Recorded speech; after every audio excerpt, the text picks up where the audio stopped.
Hello, I'm Carol Howard Merritt, and this is Landon Whitsitt. Landon's the executive of the Synod of Mid-America. He's also the author of Open Source Church and the editor of Pilgrim.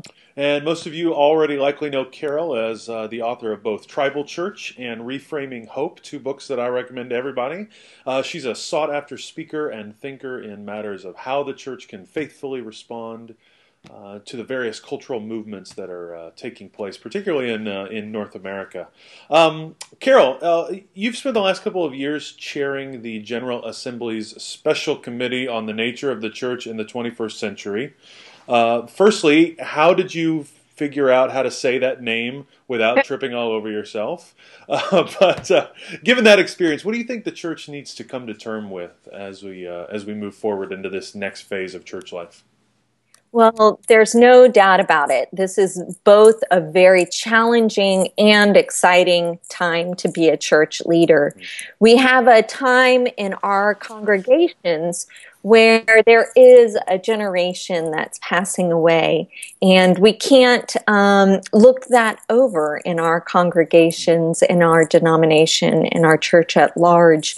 We realize that there are certain people who are have been loving, wonderful parts of our congregations who are passing away, and we are also seeing the loss of many of our churches nationally. In fact, we lose about 10 churches, almost 10 churches every month. But the exciting thing that's also coming out of this is that we're seeing new growth and new renewal in different forms, in different ways. We see communities sprouting up all over the country, and they're doing it in ways in which they're either partnering with traditional congregations, or they're starting fresh without any other roots other than the denominational ties. They're forming around food, they're forming around art. And so in many ways, this is also a very hopeful time. It's almost like a time of harvest and renewal at the same time.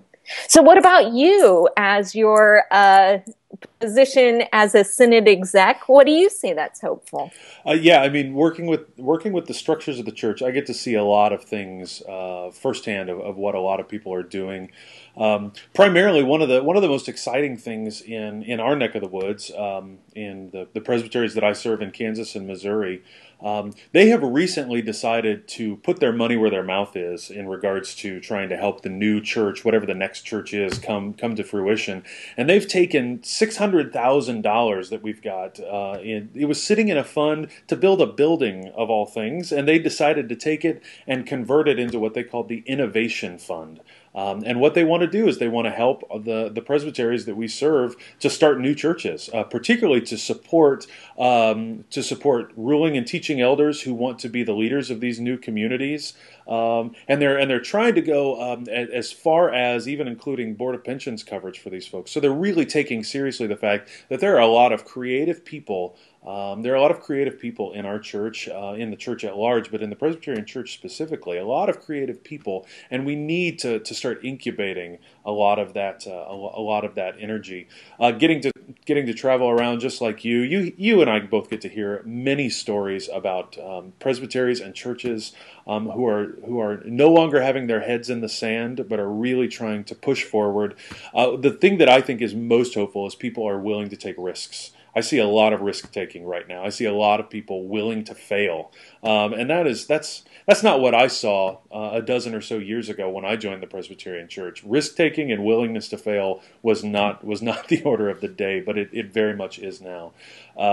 So I'm kind of excited to get together with you next year with the Presbytery and do this retreat and see if we can explore a little more fully some of these themes and a lot of other things. Absolutely. So we would invite you all, along with your Presbytery retreat leaders, to join us next year, because it's going to be, at the very least, it's going to be fun, right? So we'll see you all next year. See you then. Take care.